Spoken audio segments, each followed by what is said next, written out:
Krimen pa rin mga kapuso, isang kasambahay naman ang nabiktima umano ng dugudugogang. Tinatayang 1 milyong piso ang halaga ng mga alas ng kanyang amo ang natangay. Nakatutok si Oscar Oida.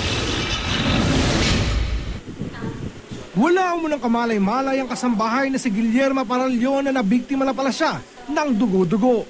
Alas 4 ng hapon na makatanggap umano siya ng tawag. Hello, sabi ko hello. Sino po ito?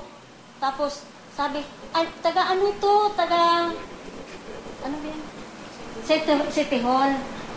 Taga City Hall to. Andito yung amo mo na si ano siya, nadukot siya kasi nakabangga siya, nakasagasa siya ng bata at hindi siya makauwi kung wala siyang kapira-pira, ibaya daw doon. Tapos hindi naman siya makawithdraw kasi hapon na.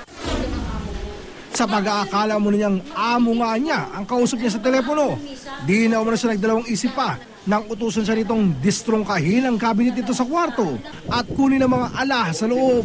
Sabi ko hindi ko naman mabuksan. Tapos sabi niya, maghanap ka lang ng paraan paano mo mabuksan. Kasi hindi na ako makauwi gabi na. Magsarado na daw yung Kapitolyo. Dala-dala mga alahas, pinapunta umano siya sa isang footbridge sa may Santo Domingo, Quezon City. Doon tinagpo daw siya ng isang lalaki na nagpakilalang taga City Hall at kinuha ang dala niyang mga alahas. Nagulat na lamang daw siya nang makita niya ang kanyang amo sa bahay. Kalimitan po sa mga ganong sistema ay tatawag po magpapanggap po yung caller na siya po ang kanilang amo.